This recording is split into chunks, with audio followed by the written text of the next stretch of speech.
पुस्तक उसका 3रा अध्याय और उसके 14 वचन से आगे आज का हमारा विषय होगा, जहां रूत किस प्रकार से नओमी के कहने पर बोस के पास खलिहान में रात को अकेले जाती और कैसे परमेश्वर उसको अपना अनुग्रह देता है और कैसे वो परमेश्वर के अनुग्रह से बोस के सामने अपनी बात को रख पाती है, कैसे बोस उसको सही आत्मा में लेता है और कैसे परमेश्वर रूत की और नओमी की सुधि लेता है, ये हम देख रहे हैं। आज हम रूत के अंदर जो परमेश्वर ने स्पिरिट ऑफ प्रोफेसी दिया था, भविष्यवाणी का आत्मा, परमेश्वर जो करने जा रहा है उसको परमेश्वर अपने अनुग्रह से नओमी के मुंह से कहलवाता। परमेश्वर अद्भुत रीति से बातें करता, वो अन्य जातियों को भी दर्शन देकर अपनी बात कर देता। नबूकदनेस्सर ने सपना देखा कि दुनिया के अंत तक क्या होगा। वो सो रहा था, उसको नहीं मालूम। उसने सोचा मेरा भविष्य क्या होगा। बड़े लोगों की बड़ी चिंताएं होती। परमेश्वर ने उसे न केवल उसका भविष्य दिखाया लेकिन दुनिया के अंत तक की बातें बताई, जो उसके काम की कम थी, हमारे और आपके काम की ज्यादा। सो परमेश्वर किसी से भी कब कैसे बात कर लेता, इसलिए हम अपने आप को परमेश्वर के सामने खुला रखें। कब कौन सी बात हमारे मुख से वो कहला देगा, हमें नहीं मालूम। उस वर्ष के महायाजक के मुंह से परमेश्वर ने कहलाया कि सारा कौम दुख पाए, इससे अच्छा है कि एक मनुष्य को हम समाप्त कर दें। और परमेश्वर का वचन कहता है कि ये परमेश्वर ने उसके मुंह से कहलवाया था कि यीशु मसीह किस प्रकार से अपने प्राणों का बलिदान दे। वो परमेश्वर के पीछे चलने वाला जन नहीं था, याजक महायाजक, लेकिन फिर भी परमेश्वर ने उसके मुंह से अपनी बात कहलवा दी।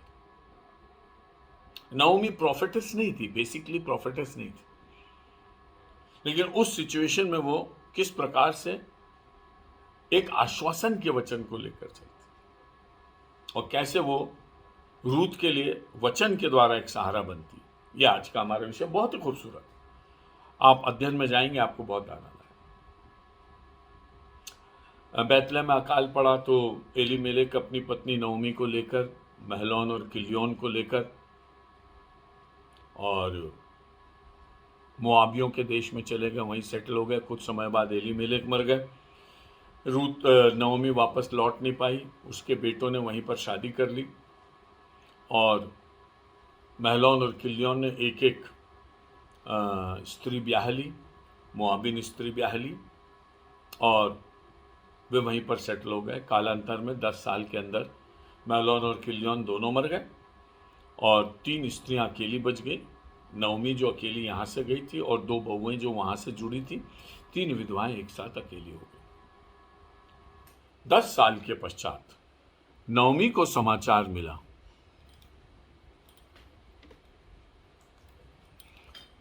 उस पीरियड के बाद नओमी को समाचार मिला कि परमेश्वर ने अपने देश की सुधि ली। सो नओमी के मन में ये एक वेकअप कॉल की तरह था। अभी तक वो मोआब में रहकर ऐसा नहीं बोल रही थी मैं अपने देश जाऊंगी, बार बार ऐसा नहीं बोलती। जब उसके देश की खबर उसको मिली तो एक कॉल भी उसको आ गया। ये यहोवा का कॉल था और वो कहती मैं अपने देश जाऊंगी। ठीक जैसे नहमिया ने जानते बूझते हुए कि यरूशलेम में आक्रमण हुआ है, बहुत बुरी तरह से तोड़ा फोड़ा गया है, खुद गुलाम बनकर राजा के पियाऊ तक पहुंच गया था, लेकिन जब उसको मालूम पड़ा कि यरूशलेम के हालात आज भी खराब है, वो एक कॉल था उसका, सिर्फ सूचना नहीं थी। देखिए आज दुनिया में बहुत सारी चीज़ें घट रही हैं और अगर आप प्रभु के जन हैं तो कौन सी इंफॉर्मेशन आपके लिए कॉल बन जाएगी आपको नहीं मालूम। तैयार रहिए, क्योंकि परमेश्वर जब बड़ी शिद्दत से आपको उस बात में लगा देगा और आपके मन निश्चय ये कह देगा कि नहीं, परमेश्वर ने न केवल मुझे सूचना दी लेकिन इसके लिए मुझे बुलाया है, तो आप उस काम में लग जाएंगे। और यह इन अंत के दिनों में बहुत होना है, क्योंकि सुसमाचार प्रचार दुनिया के कोने कोने में फैलाया जाना। सो जब आप किसी बात को सुनते हैं, समाचार सुनते हैं, खबर सुनते हैं, प्रभु के लोगों की खबर सुनते हैं, कलीसिया की सेवकाई के बारे में सुनते हैं, निजी स्तर पर सुनते हैं, वैश्विक स्तर पर सुनते हैं, रीजनल स्तर पर सुनते हैं, बहुत ध्यान से सुनिए।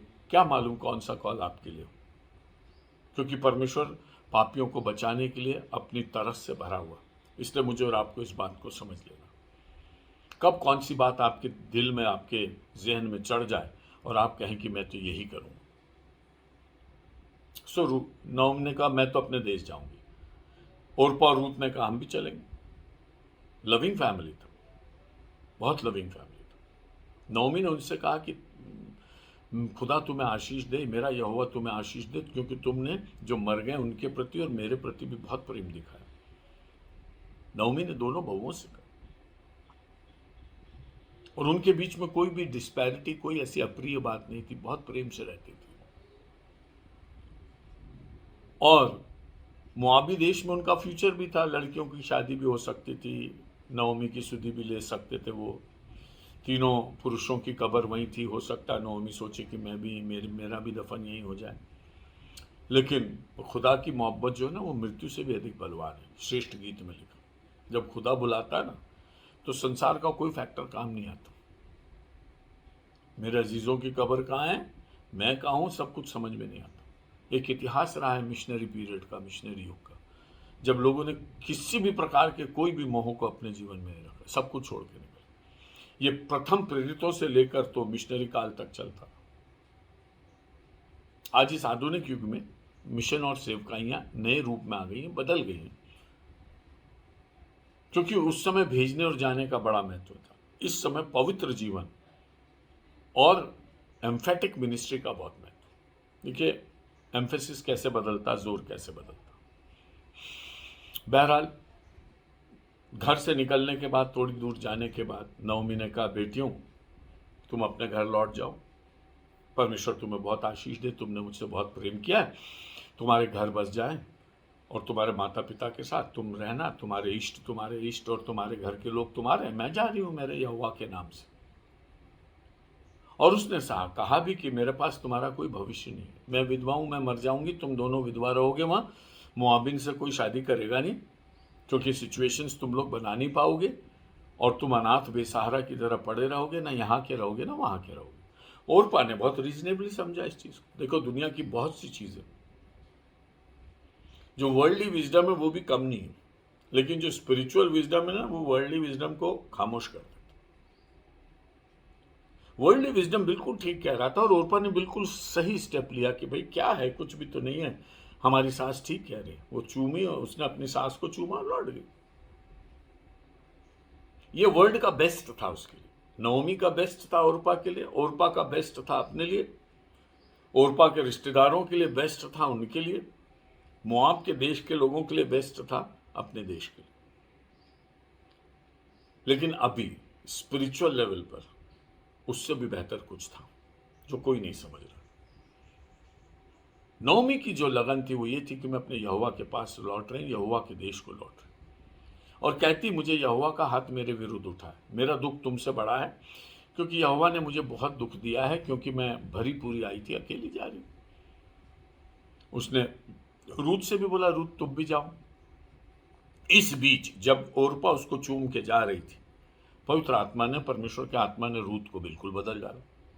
मैंने आपको बताया जैसे दोनों डाकू मत्ती 26 के अनुसार क्रूज पर यीशु का ठट्ठा कर रहे थे, लेकिन उस क्रूज के सफर के दौरान ही एक डाकू का मन बदल गया और उसने अपना जीवन यीशु को समर्पित कर दिया। बस इस विदाई के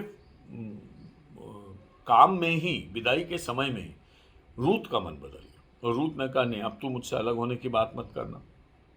पहले दोनों रोई थी चिल्ला चिल्ला, पर अब रूत कहती मैं अलग नहीं होंगी, तू जहाँ जाएगी वहाँ मैं जाऊँगी, तू जहाँ टिकेगी वहाँ मैं टिकूँगी, तेरे लोग मेरे लोग होंगे, तेरा परमेश्वर मेरा परमेश्वर होगा, जहाँ तू मरेगी वहाँ मैं मरूँ। अब ये मरेगी वाली बात भी बहुत आगे बढ़ के बोली, और उसने एक बात और आगे बढ़कर बोली, जो मैं बोल रही हूँ अगर मैं इसमें से एक से भी मुकर जाऊँ तो यहोवा मुझसे बहुत बुरा करे। नाट भी लगा दी उसने, लॉक भी कर दिया अपने वचन को परमेश्वर के नाम से। आजकल बहुत सारे प्रॉमिसेस हम दे रहे हैं, एफिडेविट बना रहे हैं कोर्ट में जा जाकर और पलट जा रहे हैं, क्योंकि परमेश्वर के नाम से लॉक नहीं कर रहे हैं। झूठ इतना रैम्पेंट है कि भरी अदालतों में झूठ है। परमेश्वर का वचन कहता है यशायाह नबी की पुस्तक में, सच्चाई चौराहे पर गिर गई और न्याय जाता रहा। ऐसी लड़खड़ा के गिरने वाली सच्चाई के समय में अगर आप अपने वाउस को परमेश्वर के नाम से लॉक कर दें तो आप धन्य। आज भी शादी के वाउज और बहुत सारे प्रॉमिसेस जो हम एक दूसरे को देते हैं, उसको यीशु के नाम से लॉक करो। और विशेषकर यीशु से मोहब्बत करना और उसके प्यार के बदले उसके जीवन के लिए अपने आप को लौटाना, और उससे ये शपथ खाना, उससे वाचा बांधना कि मैं भी तुझसे प्यार करूँगा और मैं भी अपने जीवन को हमेशा तेरी खिदमत में चलाऊँगा। ये वाउच कर देना है, ये लॉक कर देना अपने खुदा के साथ कि हम परमेश्वर के साथ चल सकें। तेरे प्यार का वादा मैं भी हमेशा निभाऊं,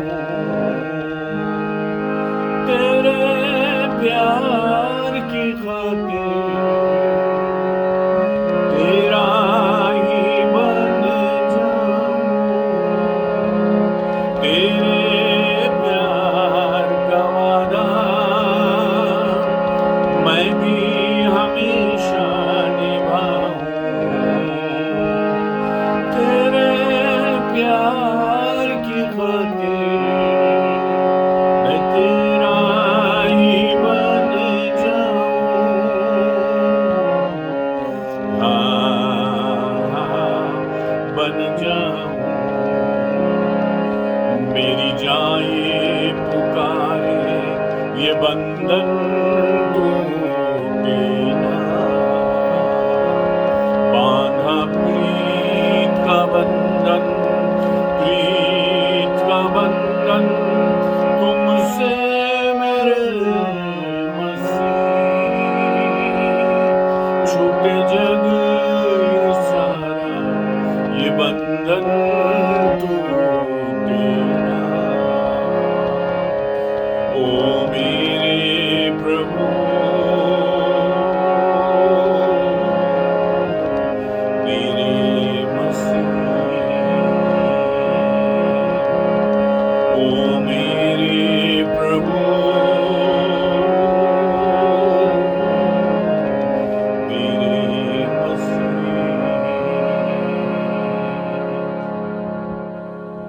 यहोवा से वाचा बांधना और उसको यहोवा के नाम पर, यीशु के नाम से लॉक करना सीख लीजिए। जान निकल जाए छोड़िए मत।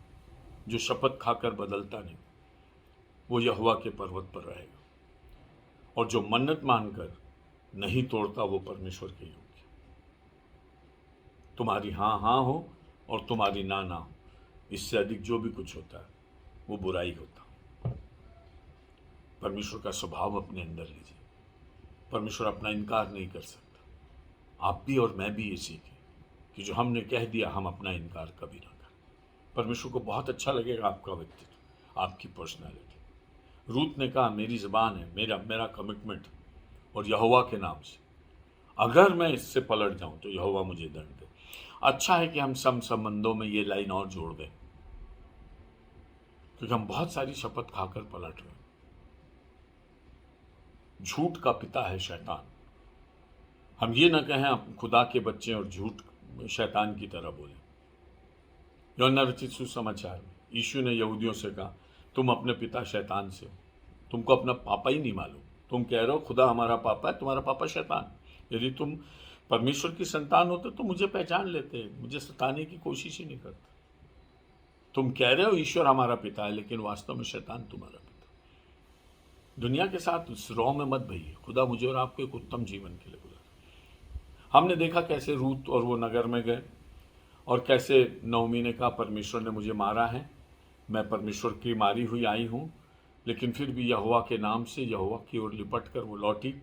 रूत पहले दिन से ही काम पर लग गई। लवने वालों को उसने बताया कि मैं कैसे अपनी सास के साथ सब कुछ छोड़कर आई हूँ। लोगों को बहुत एप्रिसिएशन उसके प्रति आया और उसका चरित्र बहुत उत्तम था। न केवल वो कैरेक्टर से पवित्र थी, लेकिन वो परिश्रमी भी बहुत थी। इस सारी बात देखकर लोग बहुत आश्चर्य कर रहे थे और रूत को बहुत अच्छी निगाह से देख रहे थे, क्योंकि इजराइल में भी उन्हें ऐसी कन्या नहीं दिखाई दे रही। तभी तो आश्चर्य होगा ना, तभी तो उत्तम लगेगा।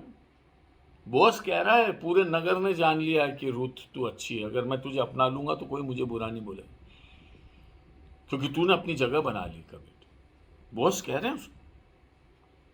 देखिए, आपके लीनिएज से आप किसकी संतान हो, कहाँ से आ रहे हो, इजरायली के बच्चे हों या नहीं हो, परमेश्वर उससे नहीं कह रहा। परमेश्वर कह रहा आप कितने विश्वासी हो। नतनेल को देखकर यीशु मसीह ने कहा ये सच्चा इसराइली, मतलब झूठे इसराइली भी है। सच्चा इसराइली इसलिए क्योंकि इसके मन में कपट नहीं, और सच्चे इसराइली वो हैं जो यहोवा से प्रेम करते हैं, इजराइल की कौम में पैदा हुए हो या ना हो। भजन संहिता में भी ये बात लिखी। सो हम परमेश्वर का अपना बनने के लिए खालिश अपने मन से उससे मोहब्बत करें। कोई दीवार की चिंता ना करें कि मैं इजरायली नहीं हूं, तो मैं ईसाई नहीं हूं, तो मैं यीशु मसीह का मानने वाला नहीं। जिस दिन आपके दिल से मोहब्बत निकल पाएगी ना, आप दुनिया के मालिक के दोस्त हो जाओगे, आपका दिल मिल जाएगा उससे। उसके बराबर इस दुनिया में कुछ नहीं है, और आदमी अगर कुछ हासिल कर सकता तो इससे बढ़कर कुछ भी हासिल नहीं कर सकता। बोअज ने उससे कहा मेरी बेटी, मैंने सब कुछ तेरे लिए सुना है, खुदा तेरे साथ रहे। मेरे खेत में आना, मेरे खेत में बिनाई करना, और कहीं मत जाना। ज़माना ख़राब है। नाइयों के समय में जब न्यायी मर जाते थे तो कोई ऐसा गंदा काम नहीं है जो इजरायली लोग नहीं करते थे। प्रतिमा पूजन से लेकर तो व्यभिचार तक सब उनके अंदर रैम्पेंट थे। पढ़ लीजिए न्यायियों की किताब। ज़माना अच्छा नहीं था। बोअज ने कहा नहीं, तू यहोवा के नाम से निकली, और यहोवा तुझे धर्मियों के साथ मिलाने के लिए लेकर आया। देखिए, ये परमेश्वर का इंतजाम था कि वो पहले दिन ही बोअज के खेत में गई, किसी और के खेत में गई नहीं। परमेश्वर ने उसको पहले ही सुरक्षा का कवच पहना दिया। और बोअज कहता मेरे खेत से जाना नहीं। जौ और गेहूं की दोनों की फसलें कटती रही, रूत जो है वहीं पर सेवा करती रही। और रूत ने जब इस तरह से अपना जीवन रखा तो बोअज भी बहुत उदार हो गया। उसने कहा इसको थोड़ा थोड़ा अनाज भी गिरा दिया करो, अपने साथ बिठाकर खिलाया उसको, अपने सिरके में से सिरका दिया, कहा जो जवान यहाँ पानी भरते हैं वो पानी में से तू पानी लेना, कोई तकलीफ नहीं है। रूत बोली आपने मेरे दुखी हृदय को बहुत अपने वचनों से ठंडा किया है।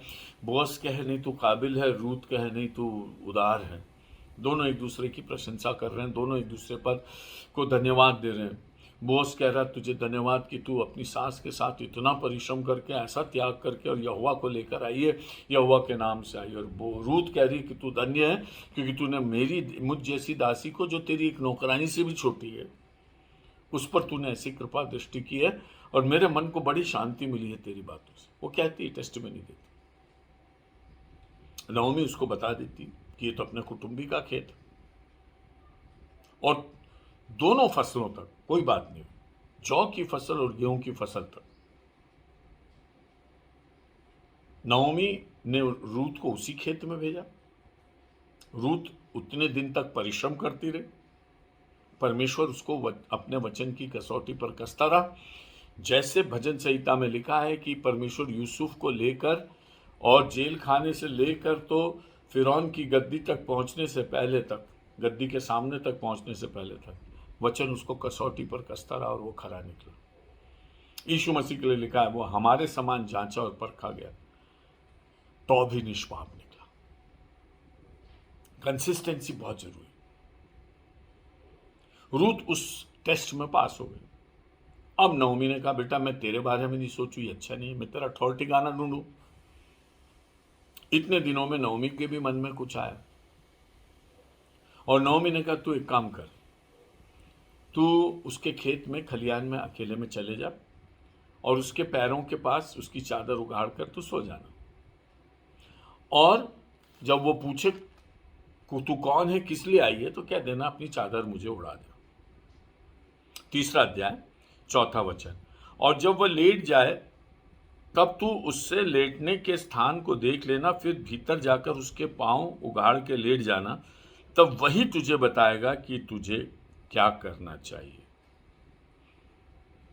देखिए दिस इज प्रॉफिटिक। मैं आपको प्रोफेसी के हिसाब से नओमी को लेकर चलूं। उसके पांव के पास लेट जाना, तेरी किस्मत होगी तो ठीक है, नहीं तो वो तुझ पर थूकेगा, तुझे भगा देगा, तू बदचलन है, तू अपना खुद की अपील लेकर जा रही है, एक लड़की अकेले रात के अंधेरे में, कुछ भी हो सकता है। अब इस समय में रूत को कौन संभाले? हो सकता है रूत को इतना बदनामी मिल जाए, इतना उसकी चीज खराब हो जाए कि वो मुंह दिखाने के काबिल ना हो पूरे बैतलहम में। ये भी हो सकता था स्टोरी। जैसा मैंने आपको पहले भी कहा, मरियम के साथ भी ये रिस्क थी, अगर कुंवारी गर्भवती हो जाए तो पत्थरवाह के अलावा कोई चारा नहीं था। लेकिन परमेश्वर कैसे उसको संभालता और कैसे यूसुफ को दर्शन देके बोलता उसको लेके। देखिए थ्रिल तो रहता है, लेकिन परमेश्वर उत्तर पहले देता। मूसा ने कहा मैं जाऊंगा, मेरी कौन सुनेगा? फिरौन से कहा, और फिरौन मेरी बिल्कुल नहीं सुनेगा और मेरे लोगों को भेजेगा नहीं। ये मूसा की शिकायत थी। तो परमेश्वर बड़ा फिजिकली बहुत खूबसूरत उदाहरण। परमेश्वर कहा ये पहाड़ देख रहे हो? ने कहा हाँ देख रहा हूं। परमेश्वर ने कहा इस पहाड़ पर तुम सारी प्रजा के साथ मेरी आराधना करो। अब ये वर्ड उसके लिए प्रॉफिटिक वर्ड, समझिए जो मैं कहना चाह रहा हूं। अब मूसा को 2-3 चीज तो श्योर हो गई, मैं जाऊंगा मिस्र में, कोई रोक नहीं सकता। दूसरी बात, मैं मिस्र में मरूंगा नहीं, ये पक्की बात। मौत का ही तो डर था ना उसको, फिरौन से तो भागा हुआ था ना बंदा, हत्या करके भागा था एक मिस्री। डर तो ये था पकड़ लेंगे मार डालेंगे। वो भय भी निकल गया। वो भय भी निकल गया कि 6 लाख लोगों को अकेले लीडर बन के निकाल के ले आने में कहीं फेल तो नहीं हो जाएगा, वो भय भी निकल गया। जब आपको रिजल्ट मिल गया तो फिर आपको क्या तकलीफ? गिडियन को परमेश्वर ने दर्शन दिया और गिडियन ने जाके सुना कि 2 जन बोल रहे हैं मैंने सपना देखा, एक रोटी आई हमारे तंबू से टकराई और रोटी गिर गई और ये कुछ नहीं है, बस गिडियन की तलवार है। 2 बार उसने ऊन से टेस्ट किया। परमेश्वर एक बार तो ऊन सूखा ही रहना चाहिए तो मैं मान लूंगा तू मुझे भेज रहा है, एक बार ऊन गीला रहे। दोनों बार परमेश्वर ने उसकी फ्रीज को पूरा किया। फिर परमेश्वर ने उससे कहा ये जो 32,000 है ये मुझे नहीं चाहिए, मैं इनको कम करूंगा। और 300 लोगों के साथ उसने गिडियन की अगुवाई में शत्रु को हराया। ये करेज कब करेगा गिडियन? जब उसके पास वर्ड ऑफ गॉड हो। सुनिए, हम यीशु मसीह में विजेता से भी बढ़कर, और एक मसीह के रूप में आप चाहे परमेश्वर के लिए कितनी भी रिस्क उठा रहे हैं, कुछ भी कर रहे हैं, जीतेंगे आप ही, हार नहीं सकते, क्योंकि वो आपको जय के उत्सव में लिए चल रहा है। भले आप लोग आपको गोली मार के मार डालें, फिर भी आप विजेता रहे। यीशु मसीह ने कहा बड़ी विचित्र बात कही है ओलिवेट डिस्कोर्स में, वे तुम्हें मारेंगे, पकड़वाएंगे और अनेक की हत्या कर देंगे, फिर भी तुम्हारे सिर का बाल बांका नहीं होगा। और जब आदमी को मार दिया जा रहा है तो सिर के बाल की क्या बात कर? परमेश्वर कह रहा है फिजिकली तुम्हें नुकसान हो सकता, स्पिरिचुअली तुम्हारा एक बाल भी बांका नहीं। पढ़िए उसको, आपको बहुत अच्छा लगेगा। मत्ती 24 में, मरकुस 13 में और लूका 21 में, तीनों में ये पैसेज है ओलिवेट डिस्कोर्स से, आप पढ़ लीजिए, बहुत सुंदर। हम इस पर स्टडी भी कर रहे हैं संडे को, बहुत अच्छा कोर्स। सो वचन मिला और परमेश्वर ने नवमी के द्वारा उसको ये कह दिया वही तुझे बताएगा कि तुझे क्या करना। मतलब ये मिशन सक्सेसफुल होगा, परमेश्वर उसके मन को तैयार करेगा, वो तेरे पक्ष में बात करेगा और सारी चीज़ों को वो वर्कआउट करेगा। ये नवमी उसको बोल रही। ये नवमी ये क्यों नहीं बोल रही कि बेटा मेरे यहोवा के नाम से जा, खुदा तुझे आशीष दे, ठीक होगा तो होगा, नहीं तो कोई बात नहीं बेटा, बदनाम होके भी आएगी तो मैं तुझे रख लूंगी, अगर तेरी निंदा भी होती तो मैं नहीं, तू जा और जैसा मैं कह रही हूं वैसा कर, यहोवा तेरे साथ। और बॉस के मन में क्या आएगा वो नवमी ने उसको बता दिया और वैसे ही हुआ। हमको मालूम है दूसरे दिन, उस दिन वो नहा धोकर तैयार होकर और खलियान में गई, कोई नहीं था, अकेले रही, छुपी रही वो। और जब बोझ ले लिया तो उसने अपनी पास जाकर उसकी चादर हटाकर और अपने उसके पाँव के पास लेट गई। आधी रात को बोझ चौंक के उठा, उठ के बैठ गया, चौंक के करवट बदल के नहीं सोया, उठ के बैठ गया। और उसने देखा, फिर उसने ये देखा कि कोई स्त्री लेटी। फिर उसने उससे पूछा तू कौन है? उसने कहा मैं रूत हूं, मुझे अपनी चादर उड़ा।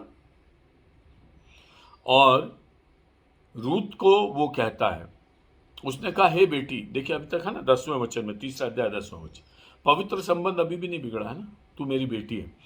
हे मेरी बेटी, यहोवा की ओर से तुझको आशीष हो, क्योंकि तूने पिछली प्रीति से अधिक दिखाई है, क्योंकि तू क्या धनी क्या कंगाल किसी जवान के पीछे नहीं लगी। इसलिए अब हे मेरी बेटी मत डर, जो कुछ तू कहेगी मैं तुझसे करूंगा, क्योंकि मेरे नगर के सब लोग जानते हैं कि तू बल। देखिए प्रोफेसी कैसे काम कर रही। जो नवमी ने बोला था वो इसके अंदर काम कर रहा। उसने कहा है मेरी बेटी मत डर। और लिखा है कि तेरी पिछली प्रीति तेरी पहली प्रीति से ज्यादा। किससे प्यार किया उसने? यहोवा से। पिछली प्रीति में कौन है? एक नवमी है और एक यहोवा, और बच्चा कौन है उसके जीवन? यहोवा के नाम से ही आई है। और नवमी और यहोवा से जो तेरी प्रीति अब चल रही है वो उससे भी ज्यादा अच्छी है जो तुम्हारे देश में तुम्हारी थी। देखिए, एक विधवा जो होती है ना, उस विधवा के लिए अपने विधवापन के साथ परमेश्वर की सेवा करने में बड़ी चुनौती होती है। इसलिए पौलुस कहते हैं जो जवान विधवाएं हैं वो तो फिर से घर बसा लें, बेहतर होगा। जो वास्तविक विधवा है, मतलब जो वाकई विधवा होकर विधवा की आत्मा में जी रही हैं, वो विधवा की तरह कलीसिया में रहें, बाकी अपना घर बसाएं। It's not so easy, it's not so easy. जब आप अपने पति के साथ होते हैं लोग आपको दूसरी निगाह से देखते हैं। जब आप एक कुंवारी हैं अथवा विधवा हैं तो लोग आपको दूसरी निगाह से देखते हैं। हमारे देश में कहावत है कि विधवा तो अपना विधवापन काट ले, लेकिन लोग काटने नहीं देते। हमारे देश में ऐसा भी हुआ है कि अनेक जगहों पर जब निसंतान स्त्रियां विधवा हो जाती तो उन्हें जाकर धार्मिक स्थानों पर छोड़ दिया जाता, और उनके साथ वहाँ जो दुर्गति होती खाने पीने रहने और व्यवहार में, उसका बयान करना मुश्किल, बहुत कठिन था। बॉस को यह बताया जा रहा कि ये स्त्री बहुत पवित्र है, यहोवा की ओर से उसको ये बताया जा रहा है कि शी इज एक्स्ट्राऑर्डिनरी। और ये अभी वर्तमान जिस स्टेज में है ना, ये इसकी बेस्ट स्टेज है। इसका अभी का प्रीति जो अपने सास से और अपने यहोवा से, जिसके कारण से इसके जीवन में पवित्रता और कमिटमेंट और सुचिता दिखाई दे रही, वो बेमिसाल है। देखिए, खतरों में डाल दिए जाने के बाद भी वो पवित्र दिखाई, परिस्थितियों ने उसे खतरे में डाल दिया। वो किसी भी करवट मुड़ सकती थी, लेकिन परमेश्वर का वचन कह रहा है उसने अपने आप को साबित किया। बोअज इस बात से बहुत ज्यादा प्रभावित हुआ और उसने कहा जो तू कहेगी वो मैं करूंगा। अद्भुत, अब तेरे अनुसार होगा। लिखा है जो कुछ तू कहेगी मैं तुझसे करूंगा, क्योंकि मेरे नगर के सब लोग जानते हैं कि तू भली स्त्री। इट्स वेरी इजी, तेरी एक्सेप्टेबिलिटी बहुत अच्छी। सब तो बोल रहे हैं कि लड़की बहुत अच्छी, स्त्री बहुत अच्छी। अगर मैं तुझे अपना लेता हूं तो मुझको एक भी कमेंट विपरीत नहीं आए। सुनिए ना, बॉस को कितना एनकरेजमेंट है रूथ के जीवन और उसके चरित्र से। देखिए, अगर हम पापों में खेलते हैं, कीचड़ में लौटते रहते और हम ये कहते हैं ये मुझे नहीं अपना रहा, ये मेरी मदद नहीं कर रहा, ये स्थितियां खराब है, ये परिस्थितियां खराब हैं, तो इसके बॉटम के रीजन को समझिए। जब आप यहोवा के लिए पवित्र बनते, केवल यहोवा की ओर देखें और अपने जीवन को चलाएं, आप मनुष्यों की दृष्टि में परमेश्वर की आशीष पाएं। यीशु मसीह के लिए लिखा है वो परमेश्वर और मनुष्यों की दृष्टि में बढ़ता चले। देखिए, अगर हम खुदा के साथ साथ चल रहे और मनुष्य की दृष्टि में हम परमेश्वर में बढ़ने वाले लोग नहीं हैं, तो फिर हम अपनी गवाही नहीं दे सकते। अनेक इस्राएलियों विधवाओं से बढ़कर रूथ थी, क्योंकि रूथ के जीवन की सुंदर गवाही उसके साथ थी। इतना बड़ा साहसी कदम वो उठा रही, अकेली लड़की, जवान लड़की, रात में खलिहान में अकेली आती। अगर ये बात खुल जाती तो रूथ पर थू थू थू थू होती। बोअज ने भी उसको संभाला और रूथ भी संभल गई। यूसुफ ने भी ये नहीं कहा कि मरियम कुंवारी गर्भवती, वो भी उसको घर ले आया, उसने भी मरियम को संभाला। और जब तक यीशु पैदा नहीं हुआ उससे कोई संबंध नहीं रखा, उसका प्रोटेक्शन करता रहा। वैसे ही बोअज ने, जब तक ये तय नहीं हो गया कि बोअज उसको छुड़ा लेगा और अपनी पत्नी बना कर रख सकता, तब तक उसने बेटी बेटी बोला। और उस रात को दो जवान जिंदगियां एक कमरे में, और उसके चरणों में रूथ पड़ी हुई, और वो कह रहा बेटी तू चिंता मत कर। होलीनेस जो क्रिएट की जाती ना, वो ब्यूटी के सेंटर से निकलती। अगर आप खूबसूरत होकर भी पवित्र हैं, आप पवित्रता को कम्युनिकेट करें। नीति वचन में लिखा है अगर सुंदर स्त्री और उसमें सद्गुण नहीं हो तो वो सुवर्णी के समान है जिसके नाक में नथनी होती। और ऐसी सुंदरता से क्या फायदा। इसलिए पौलुस कहते हैं अपने आप को सद्गुणों से श्रृंगारित करो। रूथ एक्स्ट्राऑर्डिनरी थी। उसे खूबसूरत कपड़ों की जरूरत नहीं थी, उसे फेयर एंड लवली की जरूरत नहीं थी, उसे मेकअप की जरूरत नहीं थी, उसे किसी चीज की जरूरत नहीं, क्योंकि वो जीवन सुंदर था। परमेश्वर ने अपने पुत्र के का रूप मुझे और आपको नहीं दिखाया, उसका चेहरा, उसके बाल, उसका शरीर, उसके कपड़े सब उसने छुपा के रख लिए, और मुझसे और आपसे कहा कहो तो देखो, तो इसका जीवन देखो, इसकी पाकीज़गी देखो, इसके काम देखो। आज जितने भी फोटोज हम बना के बैठे यीशु मसीह के, कम से कम 10-15 फोटो पॉपुलर है, उसमें से एक भी सही नहीं, क्योंकि खुदा ने दिखाया ही नहीं। हमने कल्पना से बना ली, ठीक है, वो जैसा जिसको अच्छा लगा बना लिया, लेकिन खुदा ने तो नहीं बताया। खुदा ने कहा इसकी शक्ल देखनी नहीं है, इसके अंदर झांको। जैसे रूत की कितनी खूबसूरत थी, ये पूरी बुक में कहीं नहीं लिखा कि रूत बहुत खूबसूरत थी, कहीं नहीं लिखा। बाहरी अपीयरेंस, उसकी ब्यूटी का तो वर्णन ही नहीं है रूत की पूरी किताब में, उसकी इनर ब्यूटी ही समझाएगी। और वो कहता मैं वैसा ही करूंगा। सुबह सुबह रूत आई, 6 एपा अनाज लेके आई, ये 14 वचन से आगे। वो उसके पैरों के पास भोर तक लेटी रही, बस इतनी सी बात हुई ना। ये जो बात, जो पूरा अगर कॉन्वर्सेशन ले लें तो 2 मिनट, 3 मिनट, 5 मिनट का समय। 5 मिनट के बाद न बोस कुछ बोल रहा, न रूत कुछ बोल रही। परमेश्वर की उपस्थिति में वो रात भर वहां रही, और सुबह होते होते, देखिए रात को कोई स्त्री बाजार से निकलेगी, पब्लिक प्लेस से निकलेगी, लोग पूछेंगे कहां से आ रही, कहां जाए, निकल भी नहीं सकती। और वो पाकीज़गी में उससे कहता मेरी बेटी मत डर, जो होना है मैं करूंगा, तो चिंता मत कर।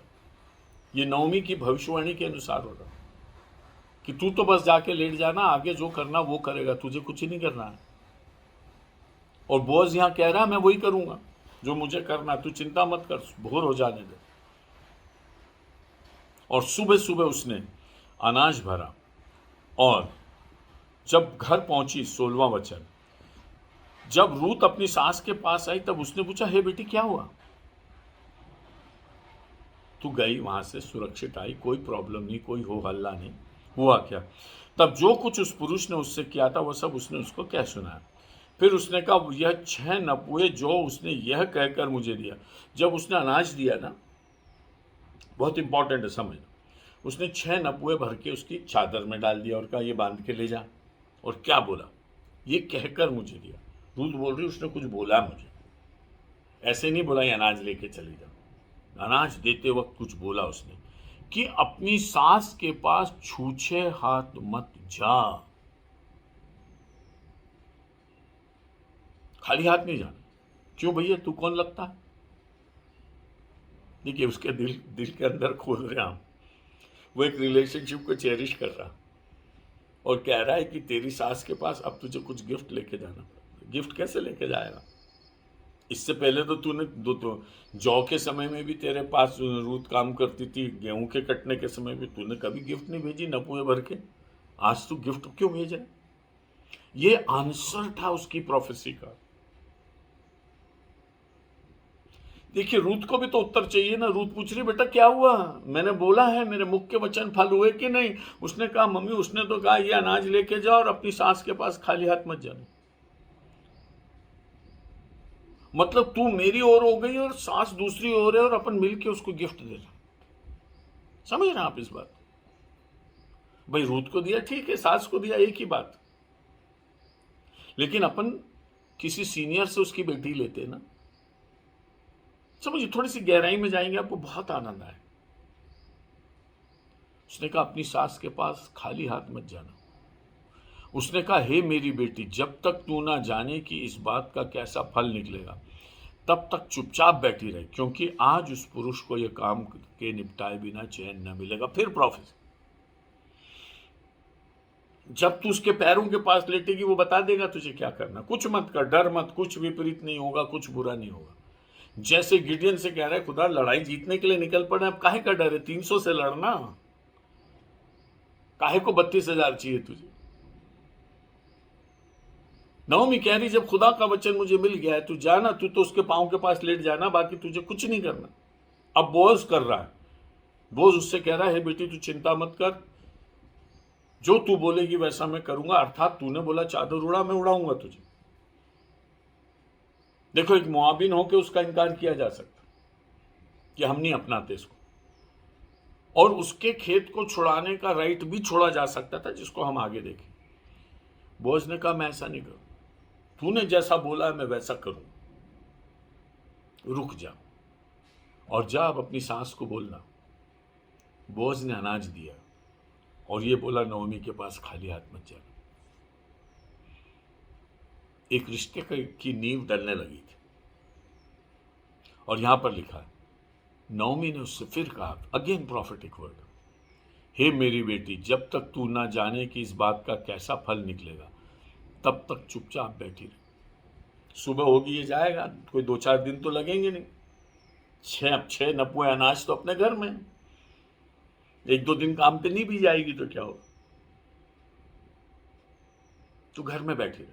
हमको मालूम है, आगे पढ़ेंगे कि सुबह होते ही गया वो बोअज जो है ना, सुबह होते ही चौक पर गया, छुड़ाने वाले को बुलाया, लोगों को बुलाया, सुबह ही निपटारा कर दिया, दूसरा दिन ढलने नहीं पाया। देखिए नओमी बोल रही है, उसको चैन नहीं मिलेगा, क्योंकि जो यहोवा ने वचन दिया है, जब तक वो पूरा नहीं होगा दूसरी कोई बात नहीं होगी, सिर्फ यही रहेगा। नबूकदनेस्सर ने सपना देखा, उसको कुछ नहीं भाता था। लोगों ने बहलाने फुसलाने की भी कोशिश की, सर पार्टी कर लें, सर ये कर लें, वो कर लें, राजमहल में ये हो जाए वो हो जाए। उन्होंने कहा कुछ नहीं, मुझे सपना बताओ और अर्थ बताओ, मैं खाना भी नहीं खाऊंगा। हो सकता है ऐसा बोला हो, हमें नहीं मालूम, और जो नहीं बताएगा तो सबको मार डालो, मेरे को मेरा सपना भी बताओ, अर्थ बताओ। इतनी अर्जेंसी क्या है जी? जब खुदा काम करता फिर वो दूसरी चीजें साथ में नहीं आने देता। It was God's mission. सुंदर पवित्र जीवनों में परमेश्वर का मिशन काम कर रहा था, हमारे जीवन हम सुंदर और पवित्र बनाएं और ये गवाही दें कि खुदा का मिशन मेरे अंदर वर्कआउट कर रहा है, जैसे मूसा के अंदर किया, जैसे गिडियन के अंदर किया, जैसे रूत के अंदर। जब खुदा किसी मिशन को अपना लेता, दुनिया की कोई चीज उसको रोक नहीं सकती।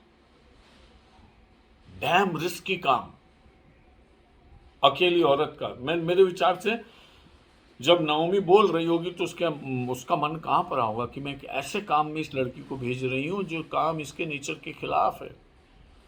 और रूत भी बोल रही होगी कितनी बड़ी रिस्क है, लेकिन उसने कहा नओमी आप बोल रही मैं जाऊंगी चाहे कुछ भी हो। ये आपके और मेरे बीच की बात है। मैंने आपको प्रॉमिस किया है कि जिंदगी में मैं कभी आपसे अलग नहीं जाऊंगा, और अगर मैं आपकी नहीं मानूं तो यहोवा मुझे दंड दे, इसलिए आप जो बोल रही मैं करूं। और यहोवा ने उस पर दया की, और नओमी ने, बोअज ने वही बोला जो नओमी ने बोला, और आखिर में नओमी ने कहा रूत बैठ जा, इसको काम कर दे, बाकी का काम बोअज करेगा। सी, हमारे पाप क्षमा से लेकर परमेश्वर के पिता के घर में रहने के स्थान तैयार करने से लेकर, हमें नया बदल देने से लेकर, नए यरूशलेम में सदा पिता और पुत्र के साथ रहने के अनुग्रह का सारा काम यीशु मसीह करेगा, हमें नहीं करना।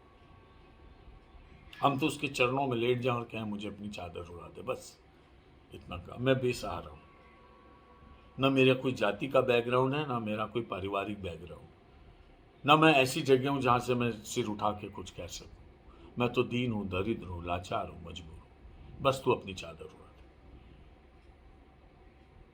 क्या आपने प्रियतम यीशु से आज ये कहेंगे?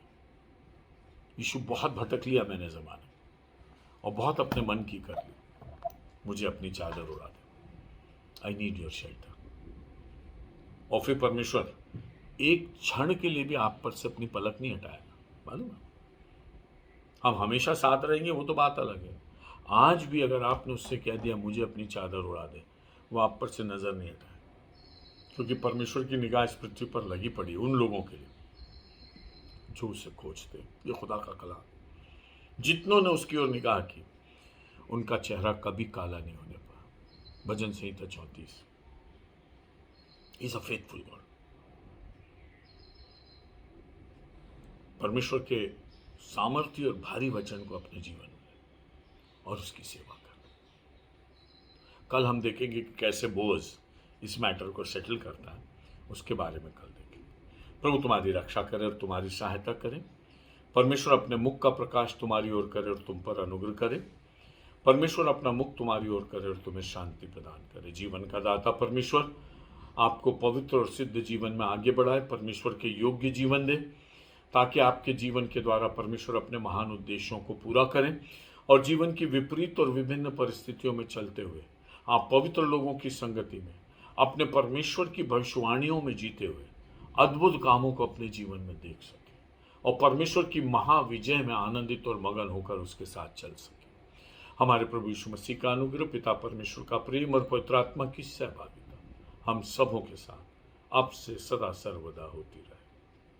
आमीन।